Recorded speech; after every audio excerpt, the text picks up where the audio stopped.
I'm Dr. Orion Taraban, and this is Psychacks, Better Living Through Psychology. And the subject of today's short talk is the truth about romantic love, unobtainability. So this is the first in a series of episodes in which I hope to expose some of the lesser known and darker aspects of romantic love. In a previous episode, I discussed the origins of romantic love. They were in the secularization of the dogma of a persecuted pagan sect known as the Cathars, who existed in the Provence region of France in the 11th and 12th centuries AD. Now, one of the main reasons romantic love took off was that many members of the powerful aristocracy that existed in that time and place, like the knights of the chivalric order, were also secretly members of the Cathar sect. And these nobles did much to preserve the principles of romantic love and to promote its practice across Europe. So we actually talk about chivalry and romance in the same breath for good reason. Some of the first practitioners of romantic love were the chivalric knights. Now, it's important to understand how romantic love existed within the chivalric code, as many of these principles continue to exert an invisible influence on romantic relationships today. Back in the day, every chivalric knight chose one woman to be the object of his desire.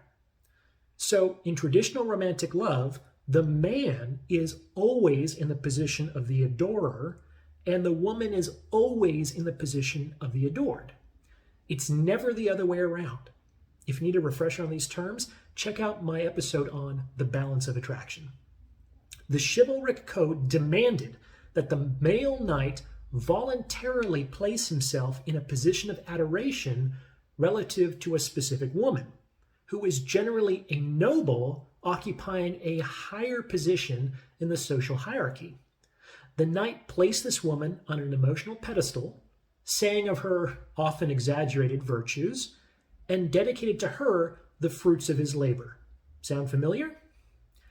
But here's the catch, and the part that has largely been lost in time. The woman in question was always married to another man.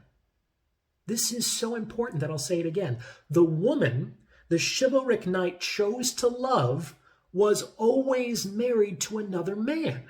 This arrangement ensured that the adored functionally remained unobtainable, which is actually an essential feature of romantic love. And why might this be? The knights believed that unconsummated love was purer than the consummated variety. Remember, romance is the secularization of the dogma of the Cathar cult, and Cathar means pure. These guys were really into the idea of purity. By selecting an unobtainable lady, a married woman of higher social status, as the object of their devotion, the chivalric knights protected the dignity of their love from being sullied by the carnality of sex and the banality of marriage. That's right, the Romantics were also opposed to marriage, which was a sacrament of the Catholic Church, the Cathars' erstwhile persecutors. Furthermore, the unobtainability of the adored also ensured that the game of love could be played indefinitely. Whether we like to admit it or not, much of the pleasure and excitement of the game of love comes in the pursuit of the beloved. Actually catching the pursued ends the game, or at least changes the game significantly. So if you enjoy playing the game of love, it makes sense to choose an object of desire well beyond your reach. That way, the pursuit never has to end, and you can keep feeling all the feels. Romantic love thrives in conditions where the adored is unobtainable. And I think you'll find this to be true in your own experience.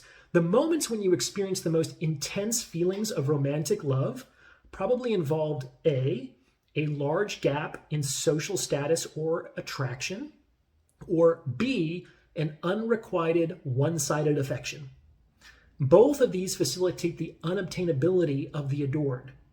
Romantic love is not about sex, and it's not about marriage. It's about feeling a certain kind of emotion, a pure and heartfelt longing for the other. It's a sweet and melancholy pang whose pains are offset by the supposed nobility and righteousness afforded to the ever-hopeful devotee. What do you think about all this? Drop a comment below, and if you'd like to schedule a consultation, you can reach me at psychackspodcast@gmail.com. And remember to hit that like button and subscribe for the algorithm. Thanks for listening.